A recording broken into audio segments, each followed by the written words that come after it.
On a parlé beaucoup des masques de l'ego, on a parlé de l'intégration et de l'art de ressentir de la souffrance efficacement, de son plein gré, pour pouvoir s'en libérer. C'est ce qu'on fait depuis le début. Hein? On n'a que commencé. Cet art d'approfondir son expérience personnelle et spirituelle, qu'on appelle l'intégration, pour savourer chaque expérience, les bonnes, les mauvaises, ça nous permet de grandir extrêmement rapidement. Normalement, un humain normal aura une expérience fondamentale de la vie à tous les 10 ans, par exemple. Quelque chose qui va aller vraiment bouleverser, changer quelque chose à la vie.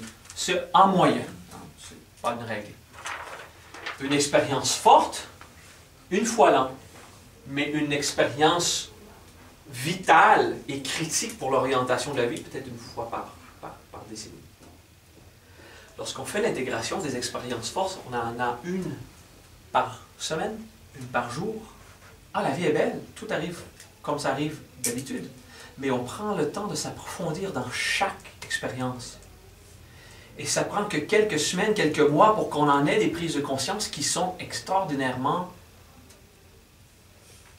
nourrissantes pour l'âme, qui vont nous réorienter, donc, comme ces expériences critiques et fondamentales qu'on a aux 10 ans, métaphoriquement, c'est fictif. Donc, au lieu d'évoluer une vie au cours d'une vie, on va évoluer 10 à 100 vies au cours d'une vie. Vous le comprenez? Dépendamment de comment on a décidé de porter attention à nos expériences et comment on les gère. Ça accélère l'évolution de façon dramatique. Voilà pourquoi on illumine dans le Majriya, normalement, à l'intérieur de 2 ans, plutôt que 20 ou 30 pour les moines qui sont dans les monastères. Parce qu'en 2 ans d'application quotidienne, hein, on dit quelqu'un qui a cette folie furieuse de faire de l'intégration tous les jours et des pratiques spirituelles. On peut faire que l'intégration, ça va marcher, mais avec les pratiques, ça accélère vraiment beaucoup le processus et on arrive à l'illumination assez rapidement. Et ensuite, c'est des habiletés surnaturelles qui se développent presque tout seul. Et si en plus on s'y entraîne, ben là, c'est autre chose. Il faut se souvenir que je vous encourage à ne pas me prendre au mot. Tant que vous n'avez pas expérimenté vous-même quelque chose d'ordre surnaturel, il ne faut pas croire tout ce que je dis. Sauf qu'il y a tellement d'étudiants dans notre tradition qui ont vécu le surnaturel que ça donne un peu de crédibilité aux paroles du maître. Et ce qui importe, c'est ceux qui y sont arrivés, eux, ils peuvent vous partager leur expérience. C'est ça qui compte. Ça ne vous donnera rien quand même. Ça va au moins vous ouvrir l'esprit. Ce qui sera magique, c'est lorsque vous aurez un peu de clairvoyance, une inspiration, sentir l'énergie, commencer à sentir ce qui se passe dans les autres, devenir télépathe, saisir de l'information de nulle part. Lorsque ces trucs, naturellement, vont se développer, là, vous allez vraiment sentir que vous existez en tant qu'être, en tant qu'âme. Okay? Vous n'êtes pas obligé de faire ces techniques et ces pratiques. Vous n'êtes pas obligé. Vous êtes libre, je vous le rappelle. Hein? Et si quelqu'un vient me voir dans 1 an, après une formation sur l'ego, comment je fais Mara pour résoudre tel problème, mais qu'ils n'ont jamais intégré chez eux tout seuls, ben, je vais dire, va intégrer chez vous tout seul. Pratique-toi. Je ne peux pas vous dire comment résoudre des situations dans votre vie, parce que ça, c'est personnel. Mais je peux vous dire comment observer la vie telle qu'elle est, les événements de la vie. Et ensuite, on peut vous guider, vous donner des exemples sur comment gérer des situations.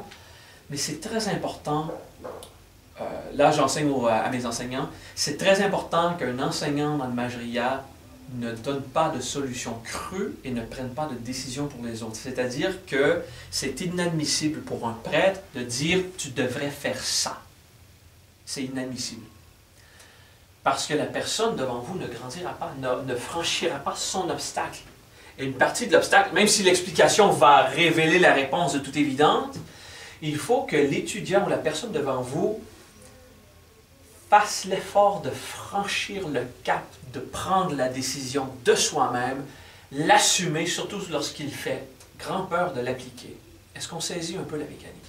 Alors, un prêtre du Majriya ne doit pas dire comment vivre, ni orienter les choix économiques. On va dire, par exemple, qu'on est contre les révolutions et on est pour la consommation de produits. Allez et achetez les trucs que vous voulez. On ne vous dira pas quoi. Vous voyez? Donc, contrairement à beaucoup de... Bon, des écologistes vont vous dire ce que vous devriez consommer. Si vous voulez suivre les écologistes, les matérialistes vont vous dire ce que vous devriez consommer si vous voulez être plutôt matérialiste. Si vous êtes un malade de la technologie, un technocrate va vous dire il faut acheter ça, ça, ça. Mais dans une philosophie spirituelle, on ne doit pas vous dire quoi consommer. C'est un exemple. Ni vous dire comment vivre. Parce que si vous y croyez au recyclage, vous y croyez. Et si vous n'y croyez pas, vous n'y croyez pas. Ça ne nous concerne plus. Et là, il y a des écologistes qui se frustrent lorsque j'ai ce dialogue. « Ah, mais tu devrais dire à tout le monde de recycler, de consommer des produits bio. » Et je réponds, personnellement, je suis d'accord. Mais ce n'est pas moi qui dois dire au monde de le faire, c'est toi. C'est toi l'écologiste qui veut se battre pour ça. Moi, je vais utiliser mon énergie pour dire aux gens qu'ils doivent être conscients de leur expérience, parce que c'est ça mon domaine d'expertise. Et c'est pour ça que les gens viennent me consulter, prennent mes formations. Donc, j'ai pris le Majriya et les prêtres du Majriya comme exemple. Mais vous devez l'appliquer à vous maintenant. Vous, à quel point est-ce que vous êtes assez humble pour faire des recommandations lorsque vous êtes dans le domaine, lorsque vous êtes expert d'un sujet, ou connaissant. Et des fois, vous faites des recommandations sur des sujets que vous ne connaissez pas vraiment. Vous n'êtes pas sûr. Vous faites que répéter ce qu'on vous a dit sans avoir vraiment d'expérience profonde. Alors, vous aussi, vous avez à identifier quelles sont vos compétences et avoir l'honnêteté de les exprimer lorsque c'est votre champ de compétences et l'humilité de ne pas vous croire supérieur aux autres parce qu'en fait, vous n'y connaissez rien en certains sujets. Est-ce que vous y connaissez sérieusement en recyclage? Sérieux. Il faut recycler parce qu'on vous l'a dit? Ben, on ne sait pas. Ce que je sais, c'est qu'au Canada, peut-être pas ailleurs, mais au Canada, les entreprises de papier sont obligées de replanter les arbres. Ça, c'est qu'un exemple. Donc, acheter du papier recyclé, ce n'est pas assurer la reforestation. Il faut acheter du papier neuf, pas recyclé, pour s'assurer que les forêts soient replantées. Alors là, il est où le conflit de ce qu'on dit, il faut acheter que du recyclé? Pourquoi? Parce qu'on nous l'a dit. Mais en fait, si on ne recycle pas le plastique et le métal, c'est désastreux sur l'environnement. Mais ça, c'est encore qu'une opinion personnelle. Mais le papier, lui, est-ce qu'il tombe dans la même catégorie? Je ne sais pas. Mais je sais que juste là, je viens d'avoir un argument qui suggère qu'on ne devrait pas acheter de papier recyclé. Alors que n'importe quel écologiste voudrait m'arracher la tête. Avec d'autres arguments, que si c'est ces arguments-là que je vous dirais, vous diriez, ah ben oui, il faut acheter du papier recyclé pour d'autres raisons. Mais le papier recyclé, lorsqu'on l'achète, il a coûté des produits de nettoyage qui sont dans l'environnement. Et l'écologiste va vous dire, oui, mais la coupe de bois aussi. Ah, et voilà. Et c'est là que je dis, mais je m'y connais rien. Ne me faites jamais confiance sur s'il faut recycler ou pas, ou quoi, comment. Il ne faut pas, parce que ce n'est pas mon domaine d'expertise. J'ai pris ça comme exemple pour vous montrer qu'il y a des sujets litigieux sur absolument chacune de ces décisions-là. Spécial, hein? Alors, si on dit, il faut recycler, OK, selon qui? En fonction de quoi? Quelle est la véritable conséquence? Parce que maintenant qu'on a une économie de recyclage de papier, il ne faudrait pas que les gens arrêtent d'acheter le papier recyclé. Parce que les compagnies de papier recyclé fermeraient. Mais c'est peut-être bon, sauf pour l'emploi de ceux qui travaillent là. Mais si on paye des emplois aux gens qui travaillent pour recycler le papier, et qu'en plus ça met plus de pollution dans la terre que l'équivalent de replanter des arbres, ah là on s'en va dans des questions tellement folles. Vous voyez où ce que je veux dire? Je prends ça comme sujet d'exemple pour dire, on se croit souvent spécialiste dans quelque chose alors qu'on ne s'y connaît rien. Alors, je ne dis pas aux gens quoi consommer. Je dis aux gens, vous devriez faire une étude personnelle si c'est un sujet qui vous touche. Évidemment, la nourriture biologique semble, à prime abord, être la meilleure. Est-ce que c'est le cas? La plupart des gens vont dire, ben oui, c'est biologique. Mais en fait, moi, je n'ai aucune idée. Je ne sais pas. Probablement. Mais il me semble qu'on a mangé pas biologique et qu'on est encore en vie depuis longtemps. Donc, j'ai mangé du pas bio, je suis encore en vie. J'ai mangé du bio, je suis encore en vie. Donc, pour moi, c'est pareil. Ah, mais l'effet sur ta santé, Mara, et ta. Oui, l'effet sur ma santé, en fait, je ne l'ai jamais mesuré. Il est là, le litchi. Je ne suis pas en train de dire qu'il ne faut pas se préoccuper de ça. Je suis en train de dire que je n'ai pas la compétence. Je vous assure que j'ai énormément de compétences sur la consommation de tout. Et de quel est le poids économique de chaque truc qu'on consomme et la conséquence écologique. Je l'ai. Mais ce n'est pas mon champ d'expertise. Et je n'ai pas le droit moral de me glisser dans vos vies personnelles pour vous dire comment agir, comment consommer. Le voyez-vous ça? De cette manière, je vous inspire en donnant l'exemple que vous aussi, vous devriez avoir l'humilité de vous occuper du sujet qui est votre expertise. Et si vous croyez en quelque chose, transmettez-le aux gens. D'après vous, c'est ça, ça, ça. Et lorsque les gens n'y croient pas ou ne semblent pas partager les mêmes idéaux, lâchez prise. Parce que des fois, on a des opinions, et il y en a qui sont contre les tatous. Ah, les tatous, hein, c'est mettre du poison dans notre chair, c'est ci, c'est ça. Parce que oui, effectivement, c'est un produit qui est toxique, c'est de l'encre, donc on a ça dans la peau. Et on m'a déjà dit, non, mais avoir des tatous, c'est dénaturer le corps. Ah oui, mais la scarification qu'ils font en Afrique, est-ce que ça dénature le corps? Elle dit, non, mais ils ne se mettent pas d'encre, ils sont des coupures. Wow, ils se blessent avec un couteau. Je ne sais pas. Elle dit, non, mais avec le tatou, la différence, c'est que tu mets de l'encre. Je dis, parfait, est-ce que tu bois du Coca-Cola? Parce que si ça t'arrive de prendre un verre de vin de temps à autre, tu te mets plus de poison dans le sang par chaque bouteille que moi avec mes tatous, hein, que je fais une fois et c'est fini. Tu vois? On a des opinions sur tout, on se croit meilleur sur tout, on veut avoir raison. En fait, tout doit être évalué par chaque individu, chacun pour soi. C'est quelque chose, hein? Cette idée de croire qu'on est meilleur que l'autre parce que nous, on a accès à une certaine forme d'information, on est plus éduqué que d'autres dans certaines régions, ensuite on dit « j'ai raison ». Ben moi, je les ai fait les tatous parce que pour moi, c'est des symboles occultes et c'est comme une façon de les brûler dans ma chair, donc je ne peux plus les mettre à off. Je ne peux plus les fermer.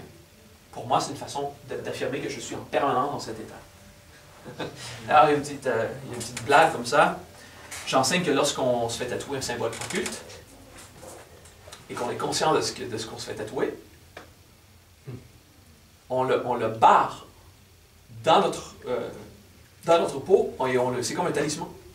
On le manifeste. Si c'est esthétique, c'est pas grave.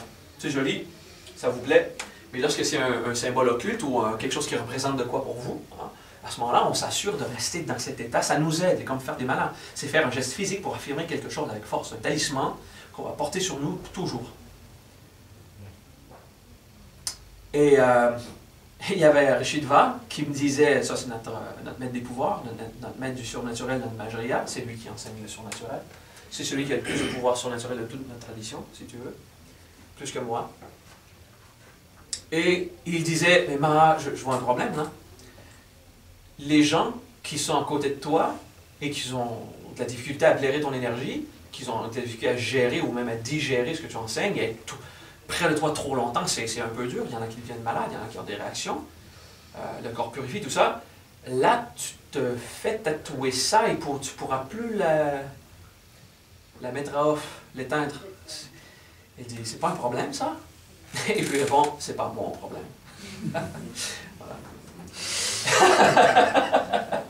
C'est le problème de ceux qui, c'est ça, ceux qui me côtoient. Voilà pourquoi j'ai pris beaucoup de temps avant de passer à l'action de faire tatouer ce que je voulais depuis mon enfance. J'ai assez de gens qui peuvent tolérer mon énergie avec qui je peux travailler. Et voilà. La spiritualité la plus pure n'a pas de règle. Elle a de la vertu. La spiritualité la plus riche, c'est celle qui n'obéit à aucun système, aucune structure, mais à la vertu. Si vous n'aimez pas votre prochain, si vous êtes méchant, si vous êtes mécréant, on vous éduque à être poli et respectable dans la société. De manière à ce que vous arrêtez de faire chier le reste du monde. Okay? Mais cette politesse qui vise à faire respecter tout le monde, que tout le monde se respecte. C'est le système de règles qui fait qu'on ne se soucie plus vraiment du besoin réel de chacun. On oublie un système de règles. Si on a la compassion, cas par cas, on se soucie du bien de l'autre autant que d'une autre. La compassion, ce n'est pas que pour l'autre, c'est équitable. Lorsqu'on a la compassion, on est inclus dedans. C'est de la fausse compassion de toujours vouloir le bien de l'autre sans jamais s'occuper soi-même, parce que ça, c'est de ne pas s'aimer. Hein? Donc la compassion s'assure qu'il y a un équilibre du droit de chacun et de l'amour de chacun, et que tout le monde y trouve son compte. Et à ce moment, on n'a plus besoin de règles de politesse ou de respect des lois. Mais les lois, si on a la compassion, on va les respecter. Parce que c'est la façon de perpétuer l'amour dans le système. De respecter les lois, parce qu'on s'est mis d'accord. Mais ce ne sont pas les lois qu'il faut respecter parce qu'on a peur de l'autorité qui pourrait nous punir. Ça, c'est pas la compassion. Ça, c'est être conditionné. Lorsqu'on a de la compassion, on respecte les lois parce qu'on y croit, parce qu'on dit c'est effectivement sécuritaire de ne pas conduire trop vite sur la route. Tu vois? Donc, ce n'est plus la peur de l'autorité qui nous mène, mais le désir réel d'atteindre un état d'harmonie dans le monde. Vous voyez ça? Donc, on cesse de croire aux lois, mais on les respecte parce qu'on croit à la vertu qui va aller l'inclure. Okay, de toute évidence, on respecte toujours les lois de son pays. C'est toujours bien. Et des fois, il y a des failles. Ouais, c'est un système humain. Où il y a de l'humain, il y a de l'humainerie. Il y a des cons, il y a des conneries. Ouais, c'est ça. Mais la majorité du temps, c'est génial. On est fâché parce qu'un politicien a fait un scandale, il a volé 250 000 €, par exemple. Hein, ça vous arrive, ça arrive quelque part, il y a un scandale, il y a un vol, il y a un détournement de fonds, quelque chose. Et là, on est en colère, ils ont fait ça, comme s'ils vous avaient volé cette somme à vous seulement. Voilà pourquoi on est pauvre et que le système ne marche pas, il y a des gens qui volent comme ça. Oh, attendez. Lorsqu'on a la compassion, on est objectif.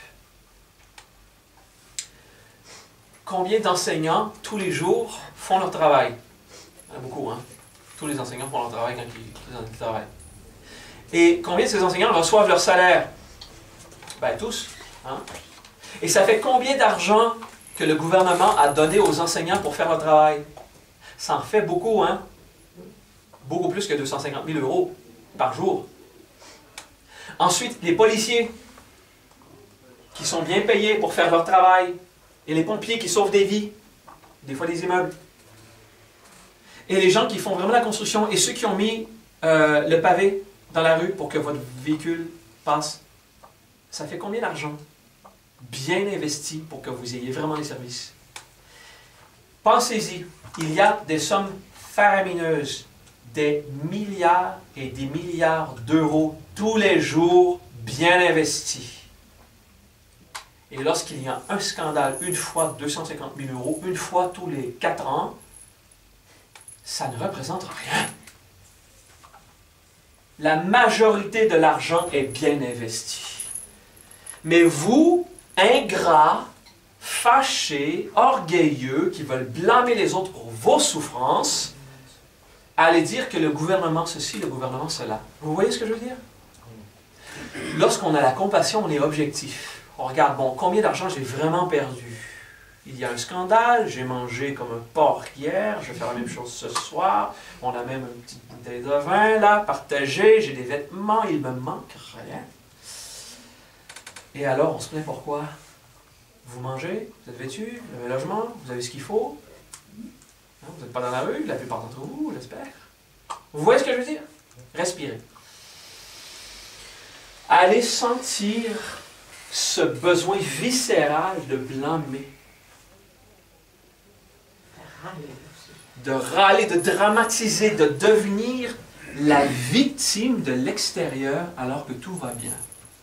Hein? Vous le voyez ça, cet orgueil, cette arrogance insatisfaite, cette complaisance dans le mal. C'est en vous, ça, c'est vous.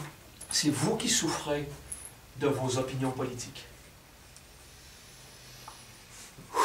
Pas évident, hein? Parce qu'on y croit à nos opinions politiques.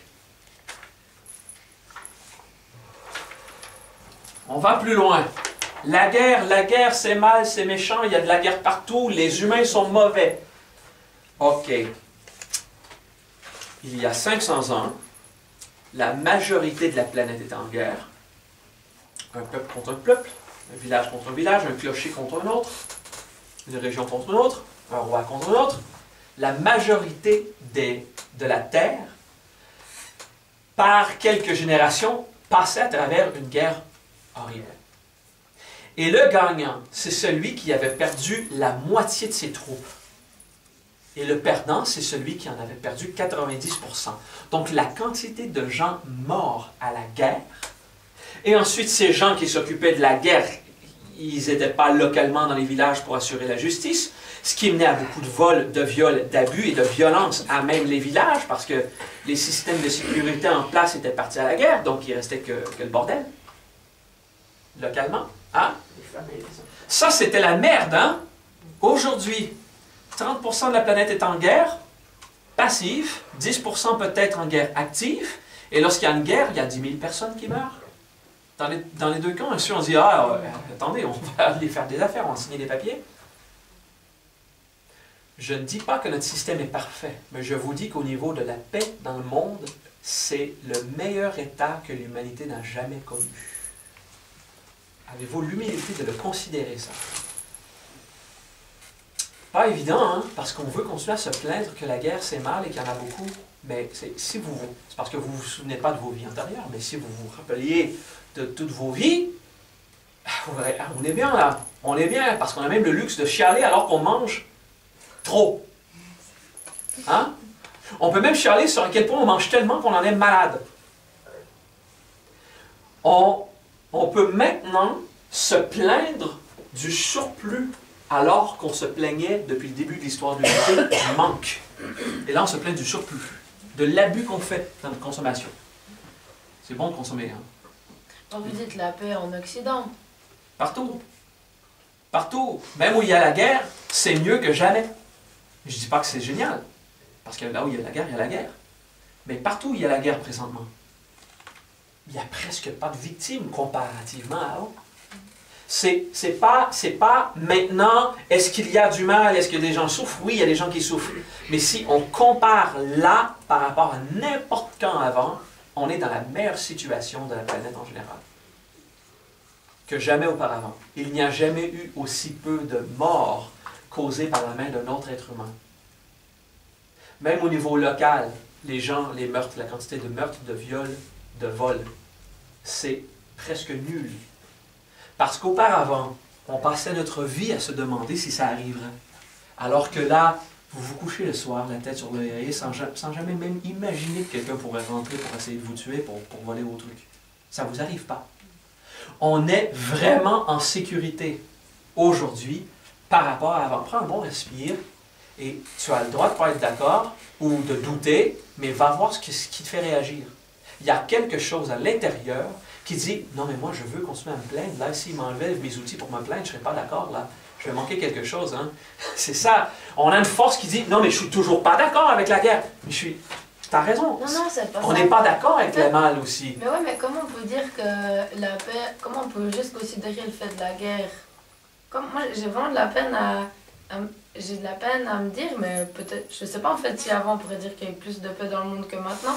Mais j'arrive pas à ressentir. Je comprends. Ça, c'est parce que tu as interprété mes paroles plutôt que de l'observer objectivement. Je n'ai pas dit que c'est un système extraordinaire, merveilleux, où tout le monde est heureux. Je n'ai pas dit ça. Il y a plus de paix. Absolument. Absolument. N'importe qui fait ses études en histoire, qui va observer les chiffres, va se rendre compte qu'il y a très peu de gens qui meurent par acte de guerre ou acte de violence, comparativement à n'importe quand avant dans l'histoire de l'humanité. Parce que ça arrivait énormément de fois que les gens n'arrivaient pas à l'âge mûr dans l'histoire de l'humanité. On mourait de toutes sortes de façons, accidents, maladies, meurtres. Alors que là, il y a beaucoup de gens qui arrivent vieux, et c'est maintenant une cause de souffrance pour nous, parce qu'on a beaucoup de personnes âgées. Il ne faut pas les tuer, il faut trouver une façon de s'occuper d'eux. Mais... Ce que je dis, c'est qu'il y a beaucoup de gens qui ont le luxe de pouvoir y arriver comparativement avant. Et si vous écoutez mon dialogue en en l'écoutant à travers votre filtre émotionnel, vous aurez des opinions. Ah, mais Maha, il dit que c'est merveilleux aujourd'hui qu'il y a la paix dans le monde et qu'il n'y a plus de guerre. J'ai jamais dit ça. Je dis qu'on n'a jamais eu aussi peu de morts causées par un autre être humain que statistiquement aujourd'hui. Et c'est sûr que lorsque tu le vois, à nouveau aux nouvelles, ça fait mal. Je suis d'accord avec toi. On est d'accord? Ouais. Ça fait mal de voir cette souffrance, la mort. Mais c'est parce qu'on n'est pas objectif. On le voit une fois et c'est « Ah, tout le monde meurt, c'est la plaie, la. On veut souffrir, on veut exagérer, on veut dire que le gouvernement nous abuse encore. Alors qu'en fait, le gouvernement, c'est le reflet de son peuple. Hein. Si vous trouvez que votre gouvernement abuse et vole, ben, allez intégrer les fois que vous avez volé dans votre vie. Commencez par ça. Vous voyez? On respire. On observe. Ah, mais j'ai jamais volé. J'ai que pris 3-4 rouleaux de papier cul au travail parce que personne n'en verra la différence. Voilà, on commence par ça. Lui, il s'est dit, oh, personne ne verra jamais ce 25 000 € passer. C'est la même chose. C'est vous, en cette situation, vous auriez fait la même chose. OK? C'est cet orgueil de dire, moi, je suis parfait, je suis génial, je suis merveilleux. Et moi, si tout le monde était comme moi, vous savez la phrase typique, si tout le monde était comme moi, tout le monde serait mort, en fait. Hein? On ne survivrait pas. Ah, Dieu merci qu'il y a la vérité. Respirez, regardez les réactions qui arrivent avec le dialogue que j'ai. Je vous montre à quel point on est dans un monde merveilleux et positif comparé à n'importe quand avant dans l'histoire de l'humanité. Et il y a une force en vous qui est d'accord et une autre qui est frustrée de ne plus avoir d'outils pour souffrir, pour blâmer. Oui. Si on regarde autre chose que les morts, pour moi, il y a quand même quelque chose de moins bien qu'avant avec les gens. C'est-à-dire? Ils se mentent de plus en plus parce qu'ils suivent ce qu'on leur dit de faire un peu. On n'a jamais eu autant de liberté philosophique, artistique qu'auparavant. Parce qu'auparavant, dans l'humanité, presque tous les régimes étaient totalitaires. Et là, on a la démocratie, peu importe ce que vous en pensez, il y a énormément de gens qui s'expriment également, il y a énormément de gens qui font de la découverte, la liberté d'étudier une autre religion que celle élue par le peuple, par le gouvernement. C'est jamais arrivé avant. Je comprends ce que tu veux dire. Ce que tu veux dire, c'est, tu prends une situation particulière dans la société et tu dis, ça c'est un problème, comme les gens qui sont moutons et qui suivent grisement tous les autres. Mais c'est que tu ne les compares pas à avant. C'est, oui, il y a encore des moutons. Mais il n'y en a jamais eu aussi peu, quoi qu'on en voit beaucoup. Mais regarde, c'est surtout ceux qui ont plus de 50 ans. Non, mais je dis, excusez-moi. Normalement, les jeunes sont beaucoup plus libres et à la découverte. Ils ont le choix, puis ils vont quand même là-dedans. Les qu'avant, ils n'avaient pas le choix, donc ils devaient le faire. Oui, c'est ça. Mais quand même, il y a plus de gens qu'avant qui choisissent de découvrir la vie et de s'exprimer. C'est pas un système parfait. C'est ça. Il y a encore de la souffrance, il y a encore des problèmes, il y a des réalités. Tant qu'on n'a pas été menacé de mort ou faire face à la mort, on ne réalise pas vraiment qu'il y a des problèmes très sérieux sur la Terre qui tuent des gens. Moi, j'ai été soumis à des tentatives d'assassinat. Parce que je n'ai pas toujours fait que ça. J'ai travaillé avec des services secrets et les militaires, bon, et tout ça, ça a amené à des conditions où des fois, c'était pas trop favorable pour ma santé. N'empêche que j'ai fait un travail extraordinaire avec ces gens-là. Et il y a beaucoup de gens qui souffraient de stress post-traumatique, de PTSD, Post-Traumatic Stress Disorder.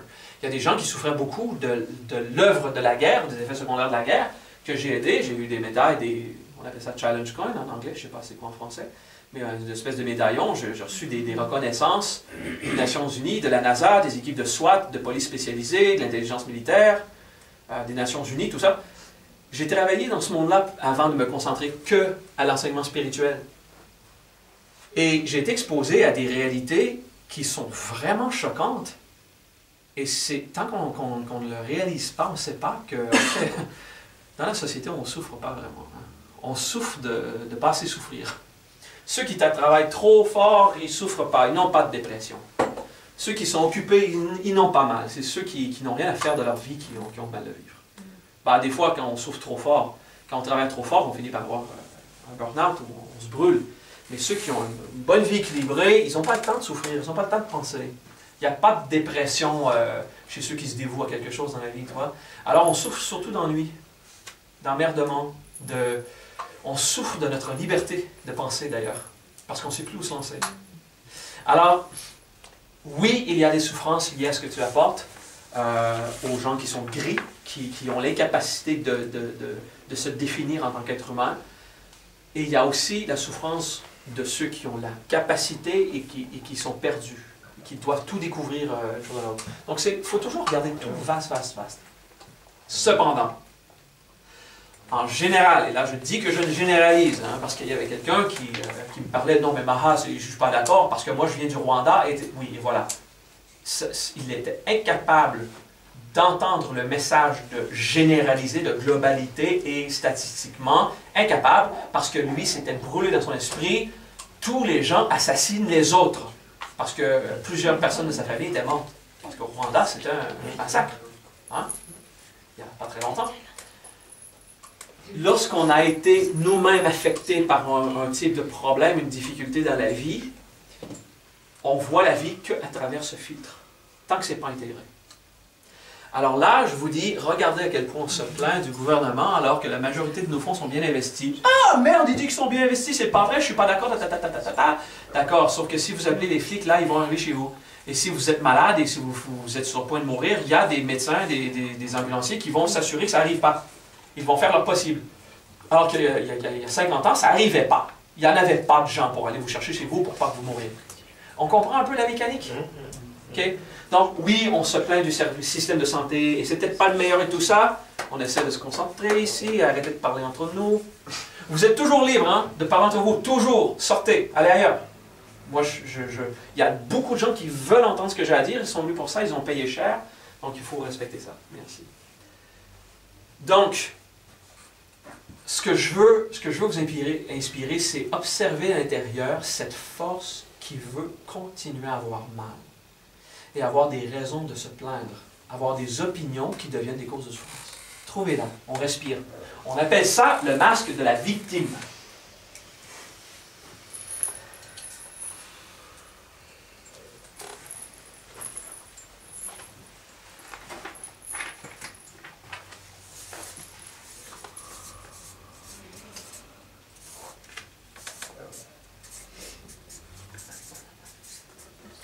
Quand je paie mes impôts, j'écris « merci » sur le chèque et je ressens de la gratitude. Est-ce que vous ressentez de la gratitude lorsque vous payez vos impôts? Ah ben oui. Bon, il y en a une qui dit oui et l'autre qui n'en paie pas. C'est pas ça la question. En général, les gens « oh merde, ils prennent tout mon argent ». Quelle ingratitude, quelle arrogance. Ils s'assurent que vous puissiez rouler avec votre véhicule, qu'il y a des policiers qui empêchent les autres malades sur la rue d'aller trop vite pour que vous puissiez y aller en sécurité. Il y a un tas d'infrastructures en place pour que vous puissiez profiter, avoir de l'eau dans les tuyaux. Il y a un système qui pompe la merde hors de chez vous. Et là, on chiale parce que voilà, parce qu'il faut donner de l'argent. On est avare. Ah, on est avare. On respire. On est encore la victime. Hein? Pour dire, hey, c'est génial, on vit dans un monde où on n'a pas trop à forcer.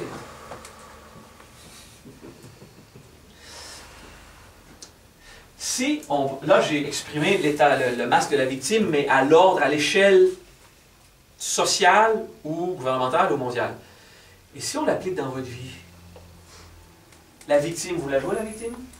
Vouloir de l'attention en augmentant une souffrance que vous avez, dans le seul but de l'exprimer afin que d'autres réalisent que vous souffrez. Vous le faites, ça?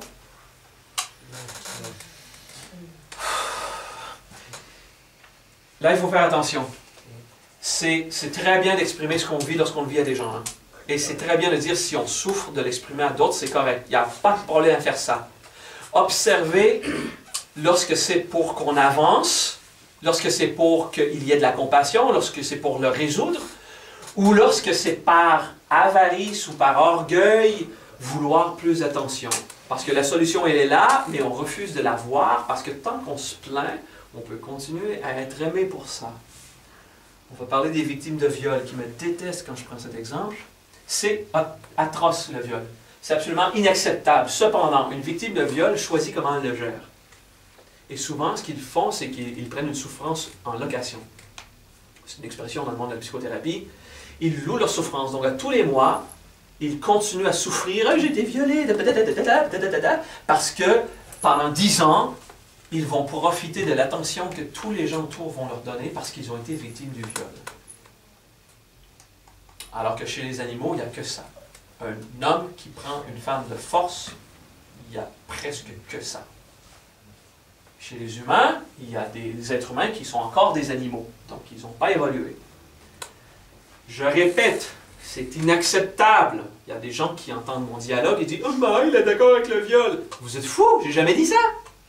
Je suis en train de dire qu'il faut éviter ce type de situation et qu'une fois que c'est arrivé, regardez l'énergie que vous allez mettre pour amplifier la souffrance afin de recevoir un maximum d'attention. Lorsque votre amoureux s'en va, c'est pas agréable. Il n'y a aucune façon correcte ou aucune façon agréable de laisser quelqu'un. Ça arrive, c'est tout. Il n'y a aucune méthode douce de laisser quelqu'un, on s'en va. S'il vous plaît, pas de violence, mais assumez-vous, on fait les choses comme il faut.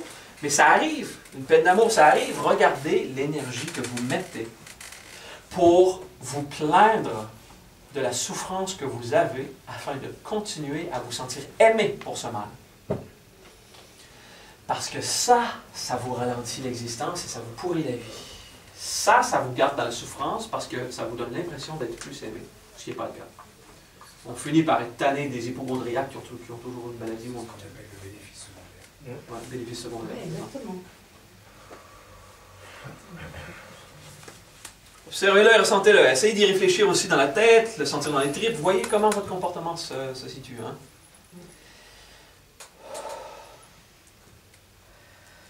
Du point de vue moral, le viol, c'est absolument inacceptable. Ça, je suis entièrement d'accord. C'est un manque de compassion, donc forcément, ça n'a pas lieu.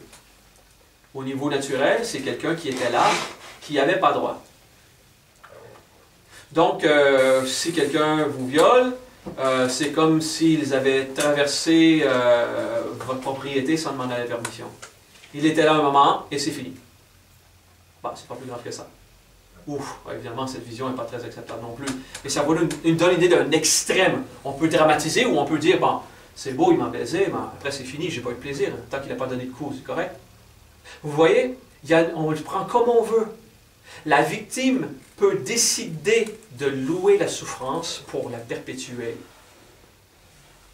On dit non, mais ça laisse des traces morales pour toujours. Non, pas du tout. Ça dure 5 minutes.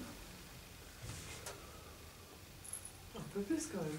Ben, un viol, c'est rare que ça dure très longtemps. Hein. Non, mais les traces, je veux dire. Ah, les traces! Ah oui, oui. Non, mais les traces.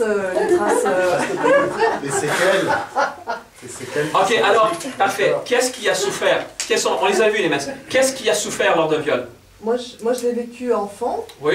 Et aujourd'hui, je me sens ni victime et cette personne, je lui pardonne. Je lui souhaite dans sa nouvelle incarnation d'être très heureux parce qu'il est mort. Mais en même temps, c'est pas quelque chose qui soit en 5 minutes non plus, surtout enfant. Voilà. Ben, pas, Parce qu'enfant, on n'a pas cette capacité de se dire. Pas du tout, pas du tout. Je suis d'accord avec toi. On n'a pas du tout la capacité de passer par-dessus cette souffrance. Oui, oui. Et je maintiens que c'est quelque chose d'inacceptable.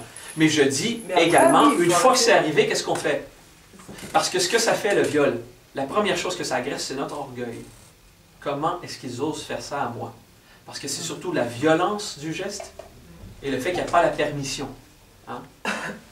Ensuite, une jeune femme de 12, 13, 14 ans, quelque chose comme ça, était en thérapie avec moi, posait des questions, tout ça, et elle a appris à intégrer. Et ce qui a été le plus dur, mais ce qui a été le plus difficile pour elle, c'est qu'elle a désiré son père toute sa vie, elle le voulait, et quand c'est arrivé, elle a eu mal, elle ne pouvait pas en parler. C'est le fait d'être inacceptable socialement, c'est tout le conditionnement autour. Mais l'acte d'avoir fait l'amour avec son père, ça, elle avait aimé. Mais il fallait que ça soit un viol. Il fallait pas... Elle avait honte d'avoir apprécié. Tu vois? Ça, c'est difficile. Ça, c'est quelque chose de particulier. Hein? On ne parle pas d'enfant, parce qu'enfant, on n'est pas supposé avoir de sexualité. Très jeune comme ça, c'est pas fait comme ça. C'est vraiment... Il faut que l'adulte soit mentalement malade pour rejeter sa sexualité sur un système qui n'est même pas prêt à le recevoir.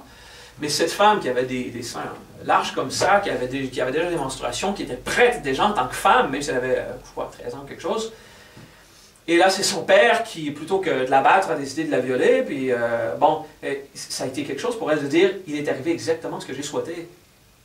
C'est le premier mâle dans ma vie pour qui j'ai ressenti de l'amour. Elle aimait son père. Elle voulait aller jusqu'au bout, c'est arrivé. Et là, oh merde, oh là, la société, le système, c'est tout le reste qui a changé. Tu vois, ça aussi, c'est dur à avouer, à dire, bah écoute, c'est quand même inacceptable, c'est de l'inceste. Mais tant qu'on ne va pas au fond de notre ego, des véritables souffrances qui sont derrière nos épreuves, on ne les règle pas. Voilà pourquoi un traumatisme comme un viol va laisser des séquelles pendant 10 ans, parce que c'est les 10 ans que ça prend à avoir l'humilité de dire « Ben oui, j'ai eu l'impression que ça m'a apporté quelque chose tout de même. » On ne parle pas enfant, hein, d'accord, on parle de...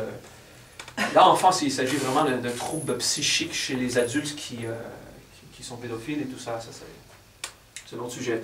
Je parle d'une femme de 25 ans qui se fait violer et qui pourrait passer à travers, mais qui décide de passer les 25 autres années à s'en plaindre. Et arrivée à 50 ans, elle me dit, Mara, j'ai pas apprécié mon acte de viol, je suis d'accord, parce que ça peut être tout à fait vrai, mais c'est vrai que j'avais tellement besoin d'attention que j'ai tout fait pour que ça arrive. Ah, voilà. Elle a trouvé. C'est pas qu'elle aimait ça. C'est rare qu'on aime ça, hein? Mais il y a un cas où la jeune femme avait aimé, et c'était sa souffrance. Et la plupart du temps, c'est, ouais, ben, elle voulait cette attention, et elle a dit, je me sens tellement seule dans la vie qu'il faut que quelqu'un se porte attention à moi. Et elle a été de la façon la plus directe. Elle s'est pavanée un peu découverte aux endroits où elle savait que ça arriverait. Elle dit, pourtant, je savais, mais j'ai jamais osé dire que j'ai tout fait pour que ça arrive. Tu vois? Mais ça, c'est le cas d'une adulte. Une femme, jeune adulte dans la vingtaine. Alors, il y a toujours des cas très différents. J'ai pris cet exemple de viol parce que c'est la chose la plus inacceptable après le meurtre. Tu vois? C'est une chose vraiment qui laisse des traces. Parce que le meurtre, la personne qui est meurtrie, elle n'aurait pas de séquelles. Elle est morte. Okay? C'est son environnement. Mais la personne qui vit le viol, l'abus, là, c'est elle qui, oui, effectivement, qui va avoir des séquelles. C'est-à-dire, plus que 5 minutes, je suis d'accord, les séquelles. Mais ça n'a pas besoin de durer 10 ans. Ça, c'est doué comme souffrance. Oui? En fait, il y a pas mal de femmes qui ont le fantasme du viol. Est-ce que quelque part, beaucoup de ces femmes-là n'attirent pas cet événement, vu qu'elles sont là et se mettent à réfléchir? Il faut relativiser. Beaucoup de femmes, non. Je ne suis pas d'accord que beaucoup de femmes ont le fantasme du viol. Je suis d'accord qu'il y a des femmes qui ont le fantasme du viol, quelques-unes. Et ça arrive de temps à autre. On est étonné qu'il y en ait autant, mais ce n'est pas beaucoup, ce n'est pas la majorité. Il y a quelquefois des femmes qui ont ce fantasme du viol parce qu'elles aussi, elles ont encore leur génétique qui dit « je veux qu'on me prenne, je veux sentir cette force ». Et ensuite, bien sûr, une fois que c'est arrivé, ils vont s'en servir pour se plaindre parce qu'ils peuvent. « Ah, j'ai été violée, là, là, là ». Mais en fait, ça faisait leur affaire. Ça, c'est quand même une force, à force de visualiser, d'y penser. Oui, c'est ça. On le manifeste. Mais il ne faut pas généraliser ici. Parce qu'il ne faut jamais dire « tu t'es fait violer, c'est parce que tu voulais ». Parce que ça, c'est très con. Hein? Il y a des cas où ça arrive, il y a des cas où c'est autre chose. L'idée dans l'intégration, c'est d'aller à l'origine, à la base de ton problème à toi. Et toi, trouver ta solution, ton expérience. Et on le fait dans les pires choses qui nous arrivent dans la vie. Et lorsqu'on a réussi avec les pires traumatismes, on arrête d'en être la victime. On se dit, ça m'a fait grandir. Est-ce qu'on voit la mécanique là? Bon. On respire. On respire. Parce que lorsqu'on parle de ces masques-là, pour vraiment aller au fond de la chose, ça attaque l'orgueil. Hein? Ça nous dit, ouh, mais Mara, il a eu un dialogue un peu salé. Hein? Oui, effectivement. On souffre longtemps parce qu'on le souhaite. Le jour où on se fait soigner.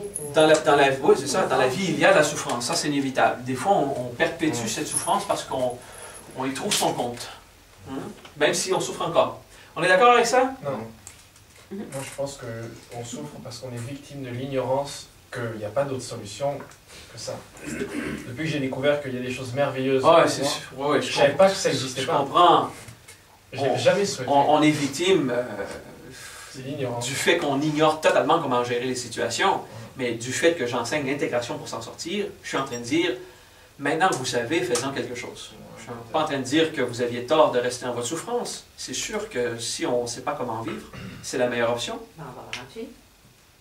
Ben, on peut faire ça, on peut faire des tas de trucs. Mais c'est vrai qu'il y a des gens qui ne savent pas. Et ça, je ne suis pas en train de blâmer les gens de ne pas être assez autonomes dans leur croissance personnelle. Je suis en train de dire, une fois qu'on est exposé à la croissance personnelle, il faut faire un effort pour la faire, sinon on a fait le choix de rester dans la souffrance. Parce que je ne veux jamais dire non plus, les gens ils sont contre souffrir parce qu'ils n'ont jamais appris à s'en sortir. Non, ils sont ignorants, ils ne le savent pas et on doit avoir de la compassion pour eux. Ils disent voilà, ils continuent à souffrir parce qu'elle sait, elle ou elle ne sait pas faire mieux. Okay? Donc pas juger non plus ces gens-là. Je comprends ce que tu veux dire. C'est toute une façon de formulation, d'opinion, de tout ce qu'on a dit. Ça va, la victime? C'est assez lourd, mais ça passe. Hein? Le vin, il est bon.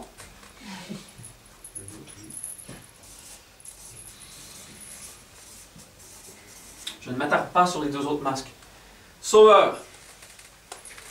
Quand vous aidez quelqu'un, c'est pour qu'il vous aime ou pour que cette personne soit heureuse?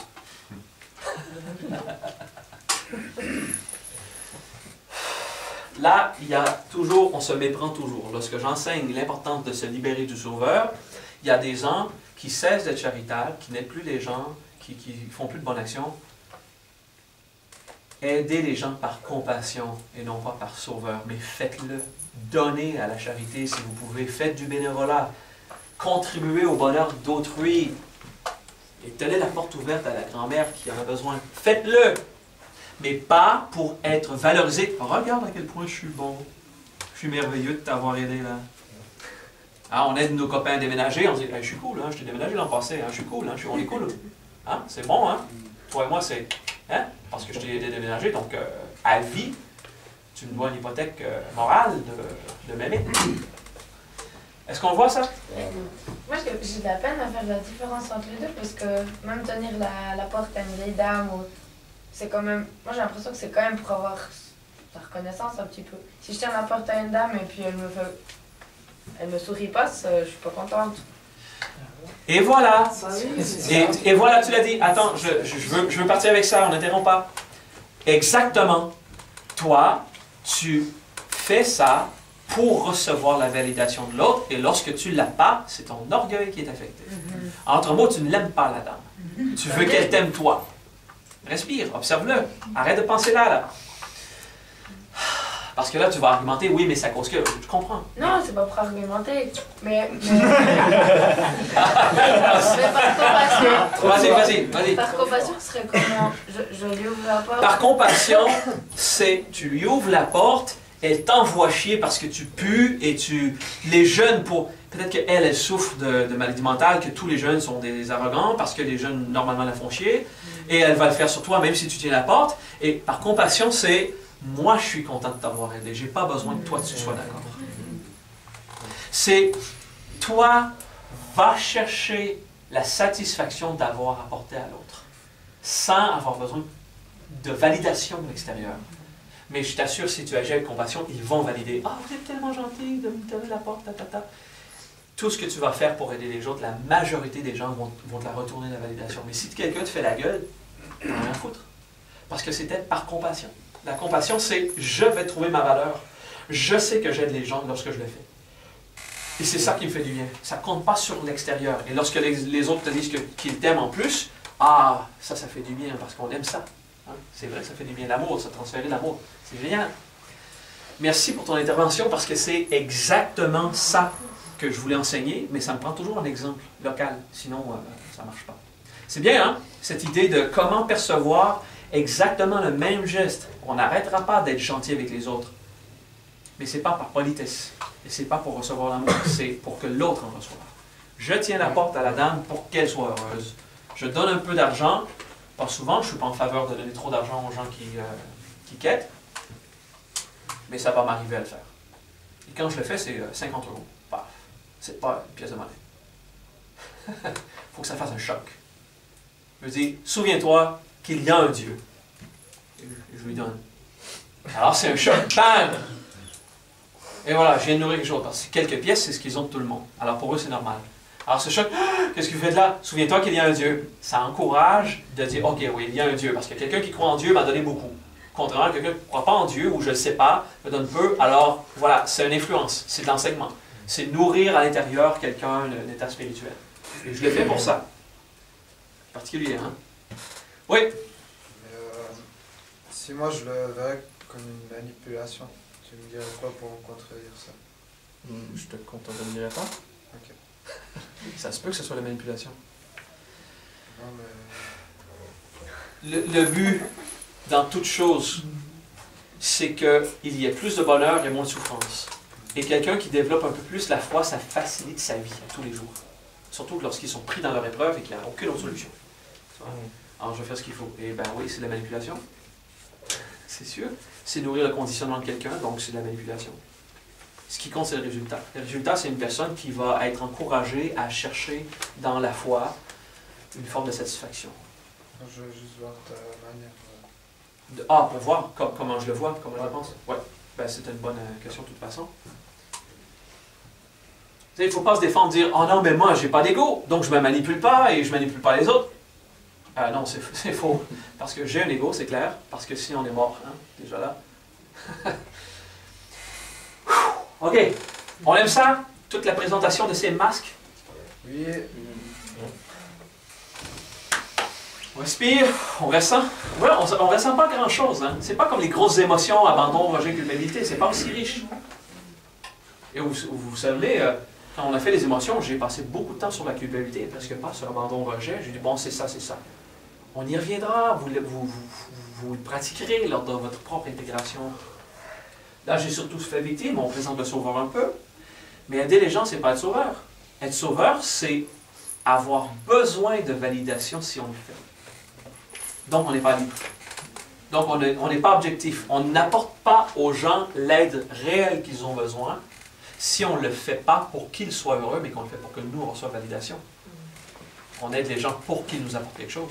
Mais si on a vraiment le souci du bonheur de l'autre, on va le faire pour ce que l'autre reçoit. À ce moment-là, on est vraiment efficace dans notre aide et on se sent encore plus valorisé. Ah, j'ai vraiment fait ce qu'il faut parce qu'elle m'a envoyé chier après, mais c'était la meilleure chose pour elle. Voilà. Moi, je suis content de moi. Vous voyez? Et c'est quoi le troisième rôle de l'ego? Persécuteur.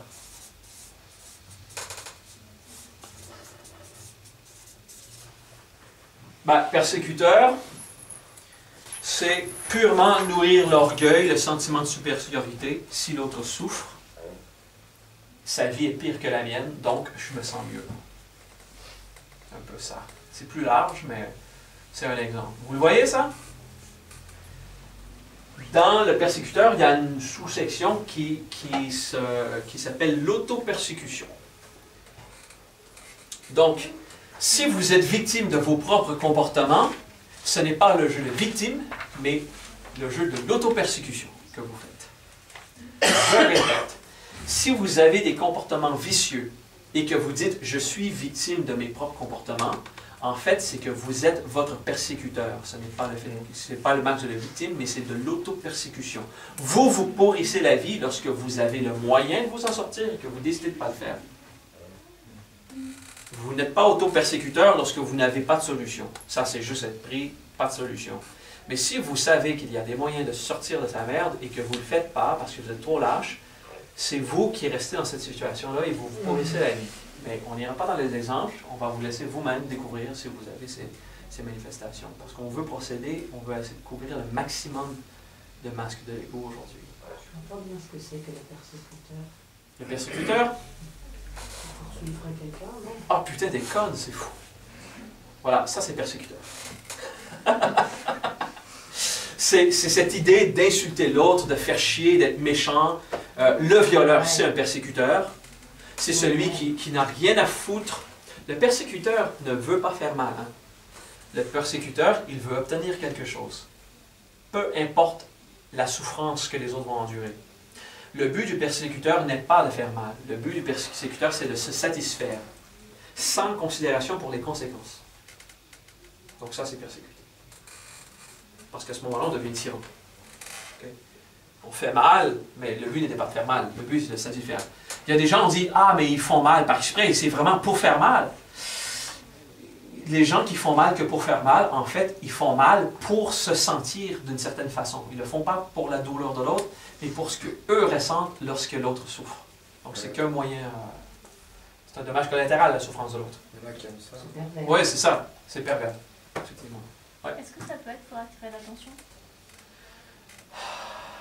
C'est normalement pour sentir qu'on a une position supérieure dans le clan. Ça vient de la génétique. Ça vient des gorilles, des loups, tout ça. Là. Ça vient de quand on vivait en meute et en clan plutôt qu'en société et en famille. Okay? Donc, génétiquement, cette idée d'être supérieur, démontrer sa force, tout ça, c'est pour nourrir l'orgueil. Est-ce que ça répond un peu à la question? Ben, quand tu dis pour attirer l'attention, oui, c'est pour montrer à quel point on est plus fort, plus meilleur et tout ça. C'est une façon de manifester. Ça va?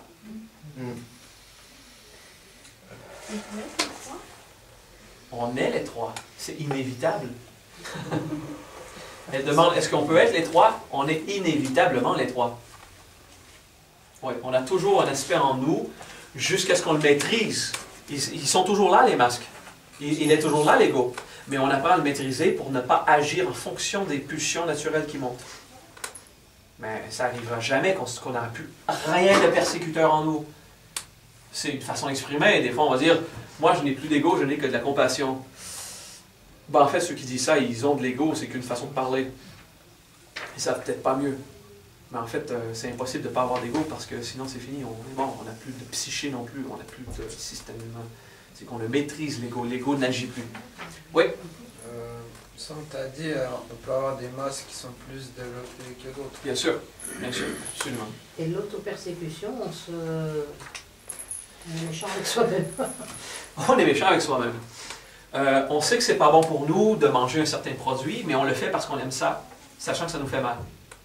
Ça, c'est un exemple très faible, mais c'en est un. Comme un diabétique qui se bourre de sucre, par exemple. Ouais, c'est ça. Parce qu'ils ont un but à atteindre, qui est en fait le divertissement delivered. C'est ce qu'on appelle les pervers narcissiques. C'est une sous-catégorie des persécuteurs. C'est une sous-catégorie des persécuteurs. Ouais, c'est ça. Un persécuteur narcissique, ouais. Tout ça, c'est des façons différentes de nommer la même chose par des gens différents. Parce que chaque système va avoir une manière, une nomenclature, un système de classification qui mène... Et mon système n'est pas meilleur que les autres. C'est une façon que j'utilise, parce qu'on dit si on fait celui-là, c'est un système en soi. Ça ne veut pas dire que c'est le meilleur, mais oui, les persécuteurs narcissiques, ceux qui... Moi, je dis qu'on a changé de sujet parce que je le vois d'un autre angle, mais c'est ça. Quelqu'un qui va aller se faire du mal parce qu'il veut attirer son attention sur lui-même, ça ne se fait pas. C'est parce qu'il a lui-même un système autodestructeur, l'autodestruction, hein, des fois. Quelqu'un qui a une peine d'amour, qui n'en parle pas à personne, qui ne veut pas en parler à personne.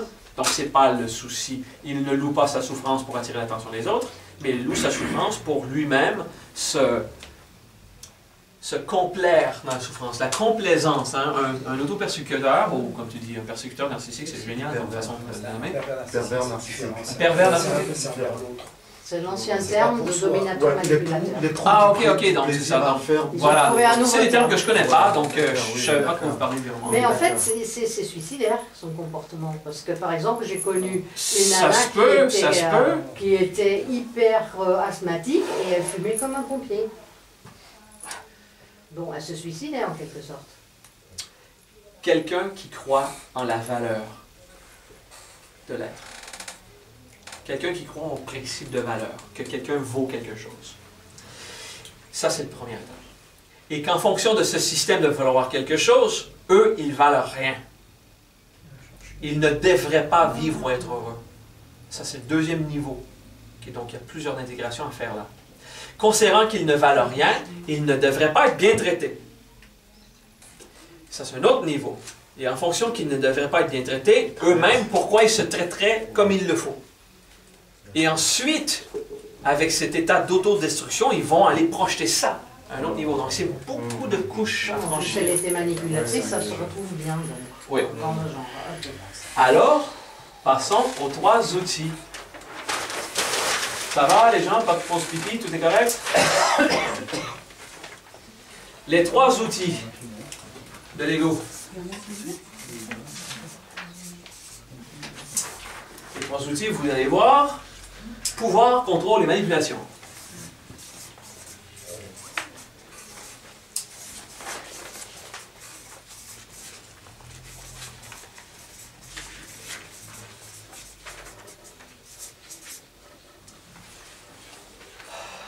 Bon, dans l'être humain, c'est un peu plus compliqué que l'exemple qui suit, mais au niveau animal, voilà comment ça se produit, OK? Dans la génétique pure, juste un animal, première chose qu'on fait, on veut appliquer notre pouvoir sur un autre. Paf! Pouvoir, appliquer de la force directe. Si ça ne marche pas, là, on descend d'un niveau et on va dans le contrôle. On va essayer de maintenir sur place. Et si ça ne marche pas, là, on dégrade un autre niveau de subtilité pour la manipulation, aller par en arrière. Alors, normalement, on va essayer le pouvoir. Et ça, en tant qu'enfant, pour 2 ans et 4 ans, on essaie d'affirmer notre pouvoir. Ça ne marche pas, donc on va contrôler. Ah, pas d'accord, on se jette par terre. Je ne veux pas avancer dans le centre d'achat. Bon. Et quand on voit que même ça ne marche pas, là, on devient manipulateur. OK? Donc, c'est le niveau que l'animal, dès le tout jeune âge, va essayer d'appliquer de la force, d'avoir de l'influence. OK?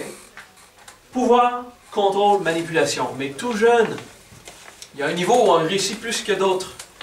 Et c'est ce qui va définir notre outil principal pour valoriser notre arrogance, pour s'enorgueillir, pour jouer la victime, pour se sentir aimé ou pas. OK? Alors, le pouvoir, le contrôle et la manipulation, ça, je ne mets pas beaucoup d'énergie là-dessus, parce que ça prend beaucoup plus d'intégration pour le saisir profondément. Le pouvoir, c'est appliquer de la force pure jusqu'à ce que ça casse. Si ça ne marche pas, normalement, on va tenter le contrôle. Évidemment, en croissance personnelle, on essaie de saisir avant. On va aller vers le contrôle, essayer de diriger avec un peu plus de force, mais la force, elle est évidente. L'autre voit qu'on applique la force encore. Donc le contrôle, c'est un mix de pouvoir et manipulation. C'est comme pas essayer de se cacher et de toute évidence essayer de mettre des pièces en place pour arriver à nos buts, même si les autres le voient, c'est du contrôle. On essaie d'atteindre un objectif en appliquant une certaine forme de force, une certaine stratégie, tout ça c'est du contrôle. Okay? Donc le goût d'avoir le contrôle dans la vie. Si ça ne marche pas, là il faut se cacher, parce que sinon on va voir le subterfuge. Alors là c'est de la manipulation. Il y a moins de force appliquée, mais beaucoup plus de stratégie. Évidemment, les femmes physiquement moins fortes que les hommes sont beaucoup plus manipulatrices, et les hommes plus forts physiquement ont beaucoup plus des traits de pouvoir. Simplement à cause de la capacité d'appliquer de la force. On respire, on observe. Contrôle, c'est un mix de quoi? Contrôle, c'est un mix de pouvoir et de manipulation. Les deux. C'est bon ça, ça nous aide au moins à saisir la mécanique de l'ego. C'est utile.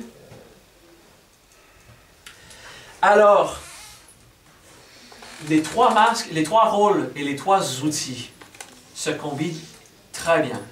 Le persécuteur va avoir tendance à appliquer du pouvoir. Le sauveur va surtout être en contrôle et la victime va manipuler. On le saisit là, hein? Ça fait du sens. Ce n'est pas toujours le cas. Il y a des persécuteurs qui manipulent. Il y a des victimes qui ont du pouvoir. C'est rare, mais ça arrive. Tu sais, on a des mélanges de masques. Il ne faut jamais structurer tout ferme hein, dans l'intégration. Il faut dire, bon, c'est ça ce que je ressens, c'est ça que je ressens. Je veux souligner quelque chose d'important dans l'intégration. Des fois, on recherche avec la tête beaucoup. On cherche à trouver, ouais, mais c'est quel masque, c'est quoi? On cherche avec la tête. On n'y arrive pas parce que c'est en le sentant, c'est dans le ressenti qu'on découvre. Il faut prendre le temps de ressentir, ah, c'est pas évident, mais c'est telle émotion que je sens, tel déni, tel masque, tel rôle, c'est telle composante de l'ego que je ressens. Et ça ne vient pas toujours automatique, alors on cherche. Lorsqu'on fait une intégration, premièrement, on se dit, quel déni c'est? Est-ce que c'est de la peur, de la honte ou de l'orgueil? Si on ne voit rien à ce niveau, et qu'on ne le ressent pas, on voit juste qu'il y a quelque chose qui bloque. Ben, ok, il y a un déni. On va essayer de le trouver plus tard. Quelle émotion c'est? Ah, mais je ne trouve pas l'émotion, c'est pas l'abandon, c'est juste que je me sens tellement seul. Ben oui, c'est de l'abandon. Voilà. Commencez par exprimer l'expression telle que vous le voulez. Commencez pas avec la manière que je vous dis. Commencez pas avec le masque. Exprimez comme vous le voulez. Et ensuite, vous dites, ça ressemble à quoi? Non, mais c'est pas du tout du persécuteur pouvoir. C'est que l'autre est un enculé et j'ai le goût de le battre. Et bon, ok, ça ressemble à quoi ça? Vous voyez ce que je veux dire? Commencez par exprimer tel que vous le ressentez, tel que vous avez le goût de le sortir de vous. Je suis pas fâché, je suis en colère. Non, tu sais, j'ai entendu des vertes et des pas mûres, hein, c'est ça. Des gens qui, si c'est pas par leur façon de s'exprimer, ça passe pas. Mais en fait, on doit l'exprimer ou le vivre ou le découvrir de notre façon et ensuite essayer de l'appliquer dans la structure. Jusqu'à ce qu'on puisse dire, ah, tiens, quelqu'un m'a fait un commentaire, ça a touché ma honte. Je me suis senti rejeté par son commentaire. J'ai joué la victime, je l'ai manipulé en faisant semblant que tout est correct. Ah, oui, je comprends ce que je veux dire. Et tout de suite, on va monter. Avec la pratique, ça arrive là, comme ça. Mais au début, il faut y aller comme on le sent et faire un petit effort de dire, OK, c'est quoi ça? Comme quand on apprend à conduire, on porte attention à tout, le signal. Et pendant qu'on regarde le signal, on fait des erreurs parce qu'on ne voit plus la route devant. On va dire, OK, le signal il est là, et là je regarde à gauche. Ah, il est trop long parce que devant il y a autre chose. Ou on regarde nos angles morts comme ça. OK? On découvre. On prend le temps, mais après 1 an, on peut conduire, écouter de la musique, une discussion cellulaire avec un breuvage et admirer la vue hein, pendant que les véhicules sont devant. On fait tout et ça se fait comme ça. On voit ce que je veux dire? Donc l'intégration, ça vient avec la pratique, mais il faut faire une étape à la fois, tranquillement, avec le système qui est éprouvé, qui a démontré qu'il y a quelque chose. Mais jamais croire que ce système-là est la vérité absolue. C'est de se dire, c'est un bon guide, je m'y fie, on va voir où ça mène. Et ensuite, ça arrive, pap, comme ça. On fait une prise de conscience en 5 minutes au lieu de 5 jours. C'est utile, hein? Vous souffrez, vous avez mal et tout ça. 5 minutes pour le trouver, 1 heure pour le souffrir. Parce que ça aussi, c'est un autre aspect. Une fois qu'on l'a trouvé, une fois qu'on l'a exprimé, on le sait c'est quoi le problème. Il est toujours là. Ça prend la patience d'aller s'asseoir dans la souffrance un certain temps pour lui laisser le temps de se dissoudre. Il ne suffit pas de faire l'exercice d'identification du système de l'ego. Il faut également s'asseoir dedans, l'habiter, pour laisser autant à l'émotion et au mal de libérer sa sagesse, comme un thé qui s'infuse de conscience. Lui laisser le temps de s'infuser et l'âme va aller saisir l'information. Ah, là je la goûte, l'expérience de la vie. Ça goûte la merde. Ça goûte le bonheur, ça goûte la joie, ça goûte l'amour, la rose, la fraise, le chocolat. On voit?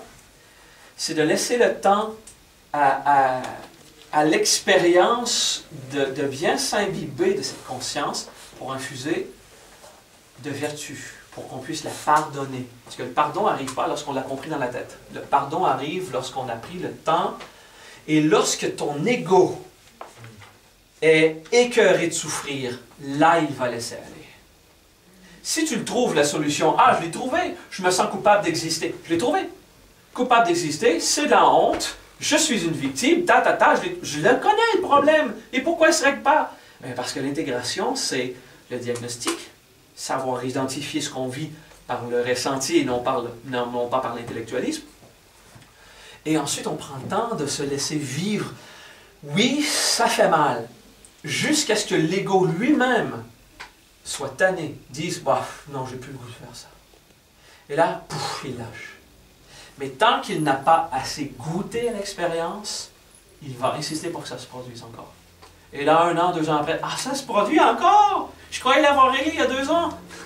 Non, tu l'avais identifié, c'est pas la même chose. C'est un processus. Ah, il y a des choses, des trucs, des fois ça arrive, ça revient, ça revient, ça revient.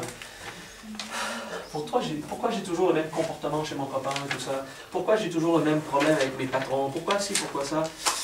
Peut-être que ça ne changera jamais. Hein?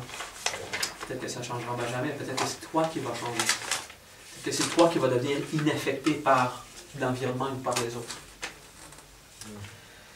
Ah, on respire profondément, OK? Et expiration vocale. C'était lourd ce mot. Encore.